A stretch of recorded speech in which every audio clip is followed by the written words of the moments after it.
Hello and welcome to SPMIS Academy. Today we'll analyze important newspaper articles of 4th March 2025.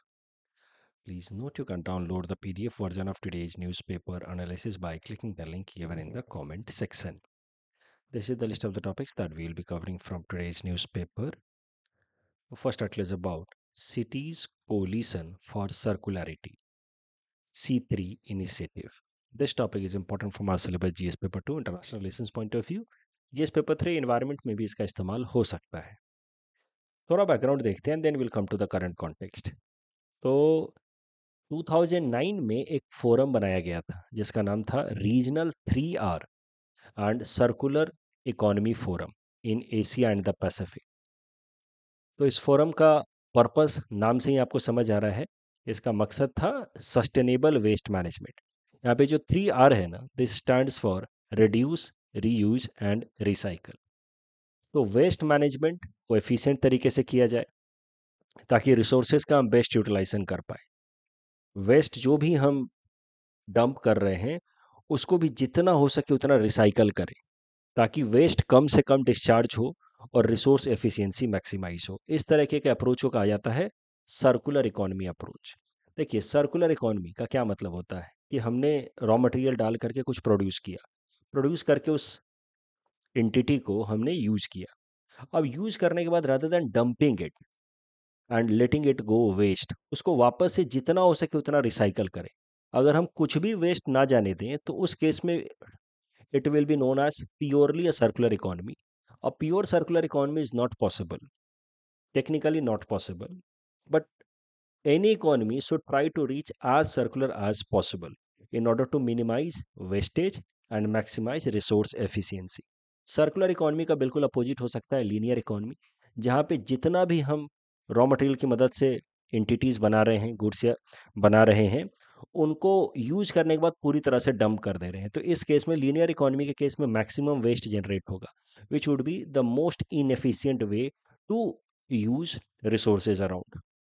तो resources का best utilization हो और wastage minimum हो, dumping कम से कम हो, इस आइडिया से गाइडेड हो करके ये फोरम बनाया गया था। This forum mainly focuses on developing collaboration amongst the countries in Asia Pacific region ताकि रिसोर्स एफिशिएंसी मैक्सिमाइज हो। अब इसी फोरम के अंतर्गत एक मेजर इनिशिएटिव लिया गया था जिसका नाम था Hanoi 3R declaration. This Hanoi 3R declaration was applicable for 10 years from 2013 to 2023। इसके अंतर्गत 33 वॉलेंट्री गोल्स अडॉप्ट किए गए थे by the member countries of Asia Pacific region of this forum ताकि सर्कुलर इकोनॉमी को प्रमोट किया जा सके। सर्कुलर इकोनॉमी ऑलरेडी हम लोग इस इमेज की मदद से डिस्कस कर चुके हैं। Circular economy zero wastage, linear economy complete wastage. कोई भी इकोनॉमी प्योरली ये भी नहीं हो सकती, प्योरली लीनियर भी नहीं हो सकती। Every economy is a kind of middle one, जिसको हम लोग रीयूज कहते हैं, जिसमें रॉ मटेरियल्स की मदद से जो भी गुड्स हमने बनाए उसमें से कुछ रिसाइकल करते हैं, कुछ वेस्ट जाता है। अब गोल ये होना चाहिए कि वेस्ट कम से कम हो, रिसाइकल ज़्यादा हो। In that case will reach close to circular economy. अब ये जो फोरम बनाया गया था 2009 में, इसी का 12th मीट हाल फिलहाल में कराया गया है भारत के अंदर जयपुर में। हमारे प्रधानमंत्री जी ने इस मीट को एड्रेस करते हुए कहा कि भारत के अंदर हमेशा से ही we have been following P3 approach, pro planet people approach. चूंकि प्रधानमंत्री जी ने कहा है तो हो सकता है आपसे प्रीलिम्स में भी पूछ ले कि what do we mean by the P3 approach with respect to sustainable approach towards life. और फिर P3 का कुछ 3 नाम दे देगा, 4 ऑप्शन बना करके दे देगा, प्रो प्लैनेट पीपल या प्रो प्लास्टिक अप्रोच, ऐसा कुछ कुछ दे देगा, राइट। तो P3 मतलब प्रो प्लैनेट पीपल अप्रोच हमेशा से ही भारत में रहा है, प्रधानमंत्री जी ने कहा इस एड्रेस के दौरान। और इसी प्रो प्लैनेट अप्रोच को फॉलो करते हुए भारत ने स्टार्ट किया है मिशन लाइफ, जहाँ पे हम लोग ऐसा लाइफस्टाइल अडॉप्ट करने की कोशिश कर रहे हैं जो इन्वायरमेंट के प्रति सस्टेनेबल अप्रोच हो, मिनिमम वेस्टेज डिस्चार्ज हो, क्लाइमेट चेंज को मिटिगेट कर पाए, हम लोग अडेप्ट कर पाए अगेंस्ट क्लाइमेट चेंज। तो प्रो प्लैनेट अप्रोच के अंतर्गत मिशन लाइफ भारत ने स्टार्ट किया है। साथ ही साथ Panchamrit strategy, the 5 set of principles India has adopted under conference of party number 26 of united nation framework convention of climate change in order to mitigate and adapt against climate change. Mainly तो mitigate ही है, adaptation नहीं। Mitigation मतलब reduction या reduction of green house gas emission. तो Panchamrit strategy, I just hope कि जो बच्चे थोड़ा सा पहले से पढ़ रहे हैं उनको याद आ रहा होगा, बाकी को जिन्होंने अभी अभी शुरू किया है उनको हम आगे फिर से मैं रिवाइज कराऊंगा। आई होप कि आपको रिकॉल कर पा रहे होंगे आप लोग। Panchamrit strategy is part of India's INDC, intended nationally determined contribution under Paris climate deal. तो ये सब तो बात हो गई इस फोरम की 12th मीट जो जयपुर के अंदर हुई। वहाँ पे हमारे प्रधानमंत्री जी ने कहा कि भारत का P3 अप्रोच है, उसके अंतर्गत हमने मिशन लाइफ स्टार्ट किया, या हमारा पंचामृत स्ट्रैटेजी भी है। साथ ही साथ इस फोरम मीट के दौरान भारत ने एक और नया प्लेटफॉर्म लॉन्च किया जिसका नाम है C3, सिटीज कोलिशन फॉर सर्कुलरिटी। इस C3 इनिशिएटिव के अंतर्गत भारत डेवलप करने की कोशिश करेगा city to city collaboration international level पे। तो भारत की किसी एक सिटी, वो जैसे दिल्ली को कोलैबोरेट करा दिया फॉर एग्जांपल सिंगापुर के साथ, जहाँ पे दोनों सिटीज अब आपस में बेस्ट प्रैक्टिसेस को शेयर करेंगे ताकि वेस्टेज को मिनिमाइज किया जा सके और ज़्यादा से ज़्यादा हम सर्कुलर इकोनॉमी को प्रैक्टिस कर पाए। So on this forum, regional 3R circular economy forum, ये C3 इनिशिएटिव लॉन्च किया है भारत ने। और इसी फोरम पे भारत ने एक डिक्लेरेशन भी अडॉप्ट किया है। तो जयपुर के अंदर ये मीटिंग हुई है, उस मीटिंग के दौरान भारत ने जयपुर डिक्लेरेशन अडॉप्ट किया है जो अगले 10 साल के लिए एक गाइडिंग डॉक्यूमेंट की तरह काम करेगा for this forum. And this declaration is non political in nature, इसका कोई पॉलिटिकल मोटिव नहीं है, and it is non binding in nature, पर it will act as a guide for next 10 years as far as sustainable urban growth is concern. और इसी Jaipur declaration के अंतर्गत ये प्लेटफॉर्म लॉन्च किया गया है C3, which will promote city to city collaboration, knowledge sharing and private sector partnership for sustainable urban growth। तो आई just hope कि आपको बात पूरी तरह से समझ आ रही है। एक फोरम बनाया गया था 2009 में, उस फोरम की मीटिंग हुई है जयपुर में, 12th मीट थी। उसी मीट के दौरान भारत ने एक नया प्लेटफॉर्म लॉन्च किया है। वो प्लेटफॉर्म जिस डिक्लेरेशन के अंतर्गत लॉन्च किया गया है वो है जयपुर डिक्लेरेशन। उस प्लेटफॉर्म का नाम है C3, which will emphasize on city to city collaboration for resource efficiency या प्रमोटिंग सर्कुलर इकोनॉमी। अच्छा, इसी इवेंट के दौरान, ये जो जयपुर के अंदर ये फोरम मीट हुई, इसी इवेंट के दौरान भारत ने अपना एक इनिशिएटिव, पुराना इनिशिएटिव है सिटीज 2.0 इनिशिएटिव, उसके अंतर्गत कुछ इंटरनेशनल एग्रीमेंट साइन किए, MOU साइन किए। तो सिटीज 2.0 इनिशिएटिव भारत सरकार की ministry of housing and urban affairs ने लॉन्च किया इन association with French development agency and Germany की एक एजेंसी है KfW, इसका नाम प्रोनाउंसिएट करना तो थोड़ा कठिन होगा, and European union. Basically cities 2 initiative ministry of housing and urban affair Bharat सरकार की, उनका इनिशिएटिव था 2023 का। उसका भी लक्ष्य मोटा मोटा यही है, रिसोर्स वेस्टेज को मिनिमाइज करना, सर्कुलर इकोनॉमी को अटेन करना।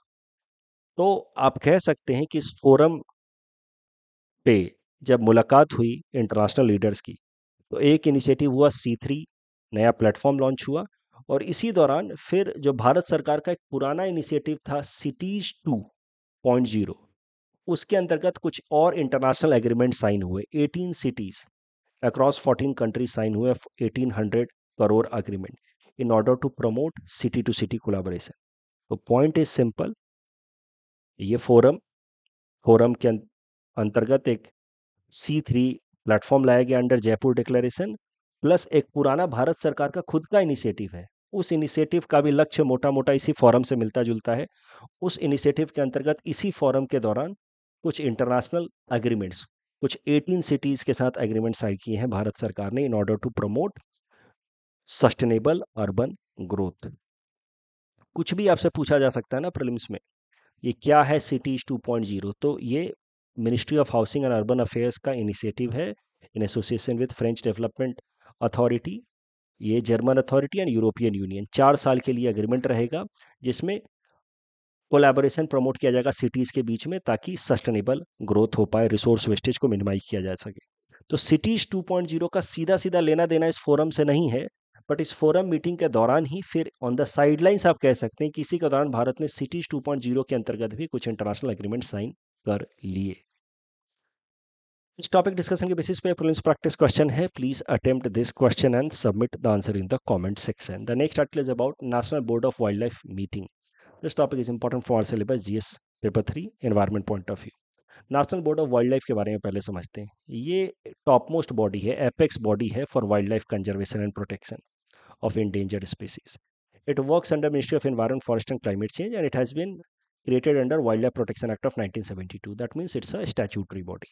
The National Board of Wildlife के chairperson Prime Minister of India होते हैं.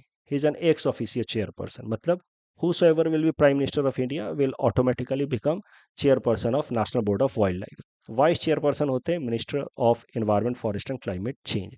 उसके अलावा मेंबर्स होते हैं जैसे अलग अलग मिनिस्ट्रीज़ के, जैसे forest ministry, agriculture, tribal affairs ministry के जो मिनिस्टर्स होते हैं वो मेंबर्स होते हैं। कुछ एनजीओज़ के जो एनवायरनमेंट के फील्ड में काम कर रहे हैं या कंजर्वेशनिस्ट, उनके मेंबर्स, तो एनजीओ के मेंबर्स या कुछ एनवायरनमेंट से रिलेटेड कंजर्वेशनिस्ट या एक्सपर्ट्स हैं, वो भी मेंबर होते हैं national board of wild life के। साथ ही साथ chief minister of the states and union territories are also member of national board of wild life.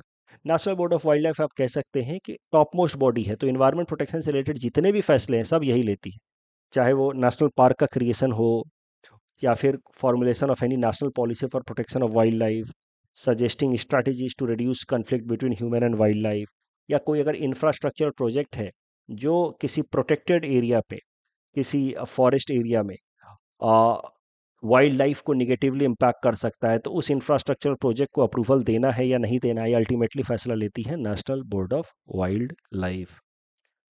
अब करंट न्यूज़ पे आते हैं, तो ये तो हो गया national board of wild life के बारे में। National board of wild life की हाल फिलहाल में मीटिंग हुई है, फुल मेंबर मीटिंग हुई है at Sasan, Gujarat, Junagadh district, and it has been headed by, chaired by Prime Minister Narendra Modi himself. This was seventh meeting of National Board of Wildlife, and this meeting coincided with World Wildlife Day. तो हर साल world wildlife day 3 मार्च को मनाया जाता है, और उसी दौरान ये national board of wild life की मीटिंग हुई है। ध्यान देने वाली बात यह है कि the last full body meeting of national board of wild life with all it's 47 member present was done way back in 2012। तो 2012 के बाद से full body meeting of national board of wild life पहली बार अब जाकर के 2025 में 3 मार्च को हुआ है। तो 2012 में प्रधानमंत्री मनमोहन सिंह जी ने जो full body national board of wild life meeting है उसको हेड किया था। उसके बाद अभी full body of national board of wild life की मीटिंग हुई है। बीच बीच में national board of wild life की मीटिंग होते रहती है, but it is not generally full body meeting. या जनरली जो national board of wild life की मीटिंग होती है, it is headed by minister of environment, forest and climate change, because पूरा का पूरा full body of national board of wild life नहीं बैठता। Standing committee of national board of wild life ज़्यादातर फैसले लेते हैं। प्रधानमंत्री जी को हर वक्त इतना समय नहीं होता है कि national board of wild life की फुल मेंबर मीटिंग बुलाएं और उसको हेड करें। तो ज़्यादातर जो national board of wild life पे फैसले होते हैं, it is done by it's standing committee which is headed by minister of environment, forest and climate change. लेकिन अभी एक मेजर इवेंट हुआ, आप कहिए 13 साल बाद एक full national board of wild life meeting हुई है हेडेड बाय पीएम हिमसेल्फ। तो कहाँ हुई है, ये सब कुछ इंपॉर्टेंट है, और इस मीटिंग के दौरान क्या क्या महत्वपूर्ण फैसले हुए हैं या अनाउंसमेंट हुए हैं वो सब भी जरूरी हैं। तो इस मीटिंग के दौरान national board of wild life के फुल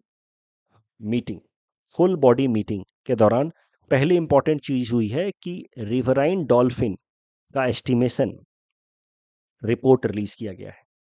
इस रिपोर्ट के हिसाब से हमारे देश के अंदर टोटल 6327 रिवराइन डॉल्फिन है, गैंजेटिक डॉल्फिन है 6324, एंड इंडस रिवर डॉल्फिन है 3। स्टेट वाइज बात की जाए तो सबसे ज़्यादा इनकी संख्या है उत्तर प्रदेश में, फिर बिहार में। असम के अंदर इनकी डॉल्फिन्स की संख्या है 635।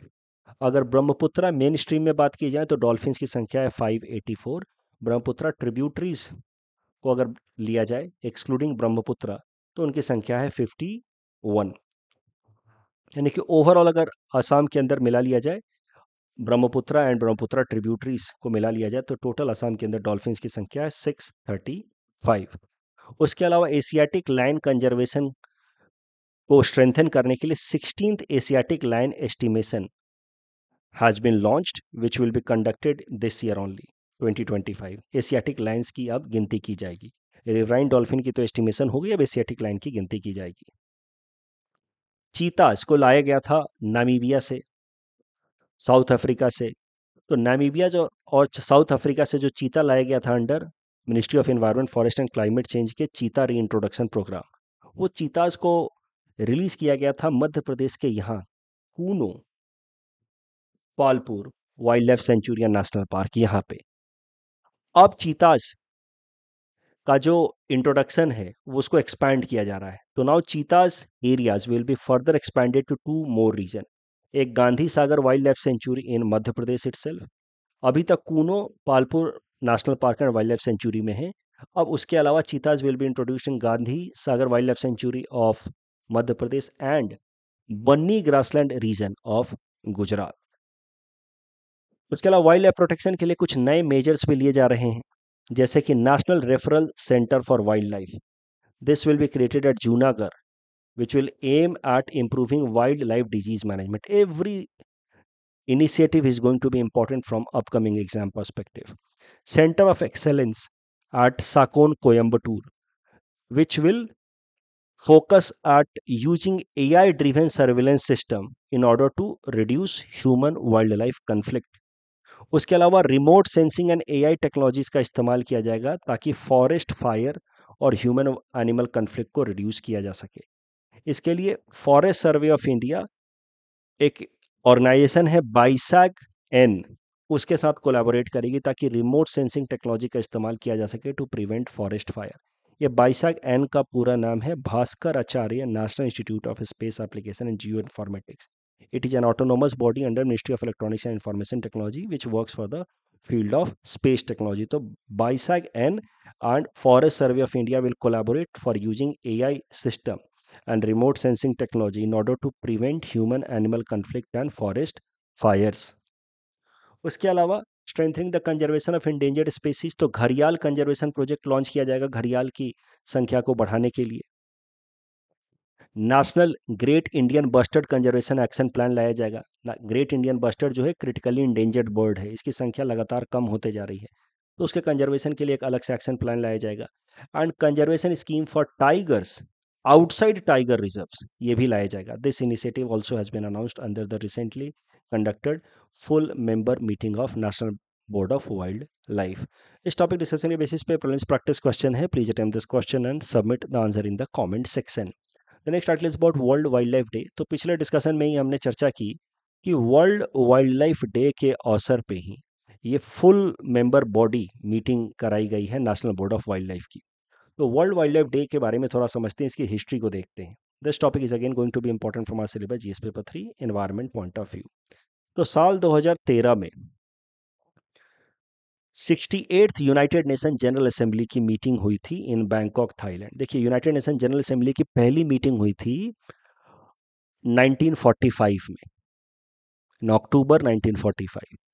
तो उस हिसाब से हर साल इसकी मीटिंग होती है, एनुअल जनरल असेंबली मीटिंग होती है। तो 68th मीटिंग हुई इन बैंकॉक थाईलैंड इन 2013, और वहाँ पे थाईलैंड सरकार के रिक्वेस्ट पे या रिकमेंडेशन पे फैसला किया गया कि 3 मार्च को दुनिया भर में सेलिब्रेट किया जाएगा वर्ल्ड वाइल्ड लाइफ डे। 3 मार्च का इंपॉर्टेंस क्या है, क्योंकि देखते हैं क्यों 3 मार्च को ही वर्ल्ड वाइल्ड लाइफ डे की तरह सेलिब्रेट करने के लिए प्रपोज किया थाईलैंड की सरकार ने। 3 मार्च इज इम्पॉर्टेंट बिकॉज इसी दिन एक international convention to protect endangered species CITES, convention on international trade in endangered species of wild fauna and flora was adopted in 1973। तो 3 मार्च को साइट्स नाम का कन्वेंशन अडॉप्ट किया गया था 1973 में। इसी कारण से 3 March is an important day and that is why Thailand government के रिक्वेस्ट पे इस यूनाइटेड नेशन जनरल असेंबली के 68th मीटिंग में फैसला किया गया कि 3 March will be celebrated as world wildlife day across the world. साल 2025 का, इस साल का वर्ल्ड वाइल्ड लाइफ डे का थीम है wildlife conservation finance investing in people and planet CITES. ये जो इंटरनेशनल कन्वेंशन है जो अडॉप्ट किया गया 1973 में, जिस कारण से वर्ल्ड वाइल्ड लाइफ डे हम लोग मना रहे हैं, ये साइट्स जो है ये नाम से जैसा आपको समझ आ रहा है कि इंटरनेशनल कन्वेंशन है, यानी कि इंटरनेशनल लॉ है in order to restrict trade in those species of plant and animal जिनकी पॉपुलेशन पे खतरा है, इंडेंजर्ड स्पीसीज के ऊपर। तो साइट्स के अंतर्गत क्या किया गया है कि स्पीसीज को 3 कैटेगरी में डिवाइड किया गया है। अपेंडिक्स 1 में उन स्पीसीज को रखा गया है जिनके पॉपुलेशन पे बहुत ज़्यादा थ्रेट है, they are threatened with extinction. उनके ट्रेड को परमिट नहीं किया गया है अंडर साइट्स, तो their trade is not permitted. Appendix 2 में दो species are put who are not threatened with extinction but they are on the verge of getting threatened, तो उनका ट्रेड अलाउड है but only in a regulated manner. And appendix 3 में उन species को रखा गया है जो वैसे तो थ्रेटेंड नहीं है, उनकी पॉपुलेशन को कोई खतरा नहीं है, बट 1 और 2 particular country, member country of sites have requested कि इस स्पीसीज को प्रोटेक्शन दिया जाए। तो मेंबर कंट्रीज के रिक्वेस्ट पे किसी स्पेशल स्पीसीज को जिसकी पॉपुलेशन पे खतरा नहीं है उसके भी ट्रेड में रिस्ट्रिक्शन लगाया जा सकता है by putting that species in appendix 3। तो साइट्स 1973 में फाइनलाइज हुआ और इसको भारत ने अडॉप्ट किया 1976 में। तो दिस साइट्स 1973 में फाइनलाइज हुआ 3 मार्च को। I will rectify it here 1975, जो इसको भी मैं 1973 कर दूंगा। India adopted sites in 1976। इस टॉपिक डिस्कशन के बेसिस पे मैंने प्रीलिम्स प्रैक्टिस क्वेश्चन दे रखा है। Please attempt this question and submit the answer in the comment section. The next topic is about India's agricultural trade. This topic is important for my syllabus GS paper 3 Indian economy point of view. तो देखिए, ये जो article आया Indian express में, ये काफ़ी अच्छा article है। इसमें पूरा पढ़ने की ज़रूरत नहीं है, you just need to look at this table and the numbers. इससे ही आपको पता चल जाएगा। यू सी, इसमें भारत का जो एग्रीकल्चर संबंधित ट्रेड होता है उसमें हर साल का एक्सपोर्ट और इंपोर्ट का वैल्यू रिप्रेजेंट किया हुआ है। तो इसको देख करके आपको साफ साफ पता चल रहा है कि हर साल ही भारत का एक्सपोर्ट ज़्यादा रहता है विथ रिस्पेक्ट टू इम्पोर्ट। तो India in general has trade surplus with respect to agricultural products. सबसे ज़्यादा जो चीज़ हम लोग एक्सपोर्ट करते हैं वो है marine products, basmati rice, non basmati rice, spices, buffalo meat, tobacco etc.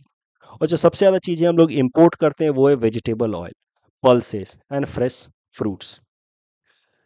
एक कंसर्न वाली बात यह है कि हाल फिलहाल में जो हमारा ट्रेड सरप्लस रहता है इन जनरल, यानी कि एग्रीकल्चरल आइटम पे जो हम लोग फॉरेक्स रिजर्व कमाते हैं, that surplus has been reducing. So growth in agricultural export is there, but there has been growth in import as well. तो export भी बढ़ रहा है, import भी बढ़ रहा है, and that is why overall the difference is getting reduced. हमारा trade surplus is shrinking. That is a matter of concern. But prelims में आपसे जनरली ऐसा प्रश्न पूछ लेते हैं, इस टेबल से संबंधित प्रश्न पूछ लेते हैं कि कौन सा हमारा मेन एक्सपोर्ट होता है या कौन सा मेन इंपोर्ट होता है। फॉर एग्जांपल यूपीएससी ने 2019 प्रीलिम्स से पूछा था कि of all the agricultural commodities imported by India which of the following has highest import in terms of value in last 5 years। Just by looking at this table you should be able to answer it. और जो हमारा trade related agriculture product पे हमारा trend है, उसके basis पे ऐसा प्रश्न आपसे पूछा जा सकता है कि क्या ट्रेंड है, हमारा एक्सपोर्ट ज़्यादा होता है, इंपोर्ट ज़्यादा होता है, सरप्लस का कैसा ट्रेंड है, क्यों, अगर कोई शिफ्ट देखा जा रहा है तो क्यों वो शिफ्ट हो रहा है, उसके ऊपर आपसे प्रश्न पूछा जा सकता है। तो मैंने यहाँ पे प्रश्न दिया है, कुछ तो आप इस डेटा के मदद से इंट्रोडक्शन वगैरह लिख सकते हैं। वाई इट इज़ रिड्यूसिंग, क्यों जो ट्रेड सरप्लस है वो रिड्यूस हो रहा है, उसको लेकर के कुछ फैक्टर्स यहाँ पे मैंने बताए हैं जिसका आप इस्तेमाल कर सकते हैं, देख करके थोड़ा आंसर में हिंट्स ले सकते हैं। Next is about Oscar awards. Oscar awards के बारे में कभी कभार प्रीलिम्स में पूछ लेते हैं सीधा सीधा, तो देख लेते हैं। 97th academy awards, Oscar awards इनको कह रहे हैं, लॉस एंजलिस हॉलीवुड में कंडक्ट कराया गया हाल फिलहाल में फॉर द ईयर 2024। जो बेसिक चीज़ें आपको याद रखनी है, सारा तो कितना ही याद रखोगे, but best picture Anora, best director Sean Baker for Anora, best actress Mikey Madison for Anora, and best actor Adrien Brody for the Brutalist. तो ये 4 नाम याद रखिए। बाकी एक बार नज़र दौड़ा लिया जाएगा प्रीलिम से जस्ट पहले कि क्या पता कुछ और आ गया तो हम लोग सही कर पाए, बट यही 4 आने की संभावना ज़्यादा है। कल जो हमने आपको प्रैक्टिस क्वेश्चन दिया था उसमें सेकंड स्टेटमेंट गलत है, trans fats are very dangerous for health. So second statement गलत है, इस कारण से correct answer would be option 1 and 3, C only. Kurdish region, Anatolia peninsula, जो टर्की वाला रीजन है ना, वो उसको अनातोलिया पेनिनसुला कहा जाता है। एंड यहाँ पे तो दोनों स्टेटमेंट सही था। और यहाँ पे थर्ड स्टेटमेंट इज रॉन्ग। जब भी हमारे देश से कैपिटल फ्लाइट आउट होगा तो फिर धीरे धीरे हमारे देश से क्या होगा कि रुपया हमारा कमज़ोर होना शुरू हो जाएगा। रुपया जब कमज़ोर होता है तो फिर इन्फ्लेशन देखने को मिलता है। So correct answer would be 1 and 2 only. SEBI का तो काम सिंपल है, it is to regulate stock market and protect investors interest. तो correct answer will be B. That's all from our side for today. Thanks for watching.